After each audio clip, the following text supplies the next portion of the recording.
As let's talk about a little bit of an intangible here, what we often refer to as an intangible asset. It's kind of uniquely standardized in the industry here in the United States. Goodwill is what it's called. If we have a company that we're going to take over, target company that we're going to take over, we're a takeover company, I think is the way the author puts this. But we have a target company we're fixing to try to take over. And they have assets of 5,400,000 right here. You see those?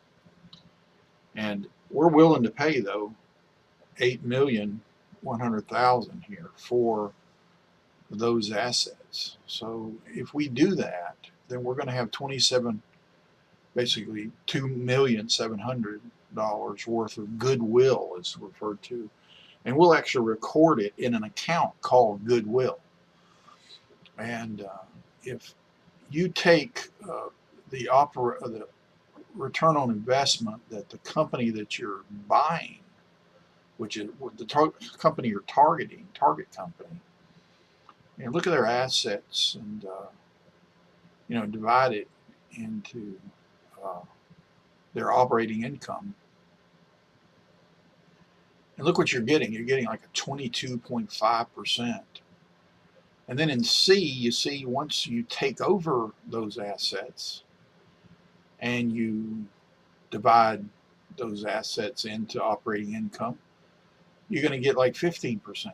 Why in the world would a company want to buy another company that and then get a less of a return on the investment? And just realize that so many companies are trying to get market share, and they also see that there is growth potential here somehow with this company. So they will very often buy a company that has, because they're paying more for it, less of a return on investment than that company is actually making on their own assets. So what I want to explain to you is that goodwill, that we're pay, gives us a 15% return on investment, but we very well may be in a company who routinely has a return on investment of about 12% or 13%. And so this return on investment looks real good to us. So we're going to go ahead with it anyway because we want that company, and we think that we can maybe even raise our return on investment more than we have now, depending on what industry you're talking about here. But keep in mind that takeover company would be satisfied with that 15% rate of return, and spending that additional $2,700,000 is considered an expected superior earnings that they would get in future years based upon this strategic decision to buy this particular company.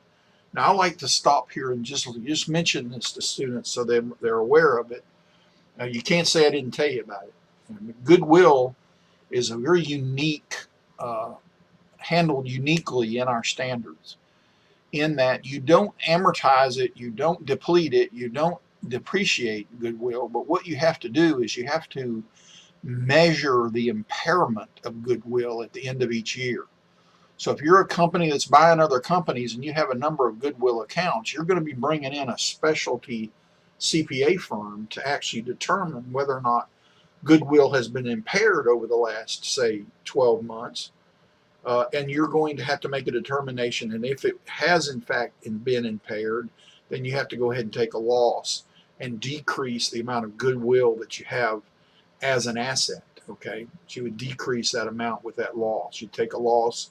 Basically, a loss is an expense that decreases goodwill. So you would basically credit goodwill, and you would debit a loss, and then you would take that on the bottom side of your income statement, underneath income from operations. So I just want you to be aware of the fact that there are these specialty things out there that So goodwill kind of has to be evaluated every year, and then determined if it's been impaired, and they use those terms in the standards. So be aware of that. You run into that possibly out there working in this world, and so I just want to let you know of it.